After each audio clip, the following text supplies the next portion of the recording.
Bonjour à tous, ici Ben Garneau. Alors, tout d'abord, j'ai trouvé l'information sur cette vidéo-là, vidéo mise en ligne le 29 septembre 2019, et j'ai trouvé l'article ici qui parle de ce mystérieux trou noir. Alors, j'ai mis les liens dans la section description qui accompagne la vidéo. Donc, il y aurait un trou noir, en quelque part, en banlieue de notre système solaire, au-delà de la ceinture de Kuiper, dans le nuage d'Oort, en quelque part. Mentionnons aussi que dans la première page, vous avez la section 1, Introduction, et la section 2, il y a deux anomalies en quelque part dans le système solaire. Bon, évidemment, il y a des publications qui ont repris cette nouvelle-là et qui ont diffusé ça. Il y a Business Insider qui a écrit un article là-dessus et le New York Post aussi. Donc, j'ai pris Google Traduction et j'ai traduit un de ces deux articles-là. Alors, la planète 9 explique les orbites étranges d'objets lointains. Des milliers de petits corps glacés forment une région que les astronomes appellent la ceinture de Kuiper, se trouve à la périphérie de notre système solaire. 6 de ces objets semblent avoir des orbites bizarres qui indiquent qu'une source inconnue de gravité les tire. En 2016, des simulations informatiques et des modèles mathématiques ont révélé que le coupable pourrait être une mystérieuse planète lointaine que nous n'avons jamais vue, planète 9 ou planète 9. Maintenant, je ne fais pas faire la narration de l'article au complet, mais vous pouvez mettre sur pause pour avoir le temps de tout lire. Maintenant, dans cette nouvelle page, plutôt qu'une planète, il pourrait s'agir d'un trou noir primordial. Si je vais lire le dernier paragraphe, ces deux phénomènes étranges sont probablement dus à l'interférence d'objets inconnus, chacun ayant une masse similaire. Ainsi, un trou noir primordial pourrait être à blâmer pour les deux, a suggéré l'étude.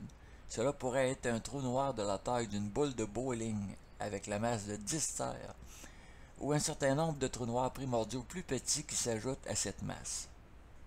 Et ici, dans cette page-là, si je vais au troisième paragraphe, Planète 9 pourrait être un hamburger à 5 masses de terre, a-t-il déclaré, mais un trou noir de la taille de votre portefeuille est un peu difficile à trouver. Bon, les traductions Google donnent parfois des résultats un peu bizarres. Oublions l'histoire du hamburger, mais on mentionne par contre qu'un trou noir de la taille d'un portefeuille. On parle un peu avant ça de la taille d'une boule de bowling. Donc un trou noir c'est très petit, mais par contre ça a une masse et une puissance d'attraction beaucoup plus forte qu'une étoile comme le Soleil par exemple. Alors, pour ceux qui ne savent pas exactement c'est quoi un trou noir, j'ai mis un article de Wikipédia, j'ai mis le lien, vous pouvez aller le lire. Donc, en astrophysique, un trou noir est un objet céleste si compact que l'intensité de son champ gravitationnel empêche toute forme de matière ou de rayonnement de s'en échapper. Autrement dit, si le trou noir émet de la lumière est prisonnière du champ gravitationnel de ce trou noir-là. Donc, la lumière ne peut pas être visible, elle est retenue par le trou noir. Bon, maintenant, si je reviens à cet article-là, on nous dit, quand on parle de distance, qu'il y a un de ces objets-là qui est à, je regarde dans la section introduction, là, entre 300 et 1000 unités astronomiques. Il parle aussi de la distance du deuxième objet, mais j'ai beaucoup de difficultés à évaluer la distance, c'est pas écrit clairement. Comme je l'ai dit souvent, je ne suis pas un scientifique et je ne prétends pas l'être, là. Alors j'ai de la misère à lire ce genre d'article scientifique-là. Donc, ce que je retiens des trous noirs, c'est qu'ils peuvent être très petits en taille, c'est-à-dire de la grosseur d'une boule de bowling ou de la grosseur d'un portefeuille. Par contre, ils ont une puissance d'attraction et une force gravitationnelle tout simplement phénoménale. Maintenant, reculons dans le temps quelques décennies en arrière, au début des années 1970. Souvenons-nous qu'ils avaient lancé deux sondes spatiales, Pioneer 10 et Pioneer 11, alors qu'ils les avaient envoyées dans deux directions différentes. Et dès le début des années 1970, ils avaient diagnostiqué deux sources très importantes de force gravitationnelle. Alors, ils avaient localisé, dans le temps que Pluton était une planète, une 10e planète, à 4,7 milliards de milles, on voit sur l'écran à droite, en dehors du système solaire interne, et beaucoup plus loin, à 50 milliards de milles, ils avaient diagnostiqué une dead star, une étoile morte. Donc, compte tenu de ce qu'on vient de voir, moi j'en arrive à la conclusion que c'est la même chose. La découverte qu'ils ont faite au début des années 1970, ils ont tout simplement redécouvert en septembre 2019 les deux mêmes forces gravitationnelles.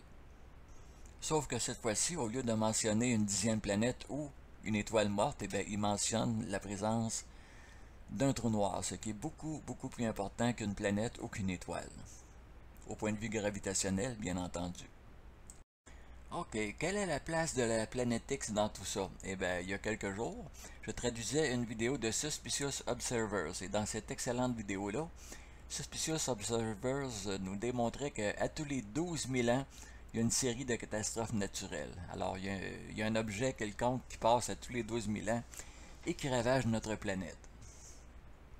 Ici, cet article de Radio-Canada, qui date d'il y a environ un an, il nous mentionne que la 6e extinction est en route. Alors, nous vivons actuellement ce qui ressemble à une extinction de masse. Bon, nous savons que la planète X, si elle existe, elle a une période orbitale de 3600 ans. Alors, elle peut passer plusieurs fois à l'intérieur de cette fameuse intervalle de 12 000 ans.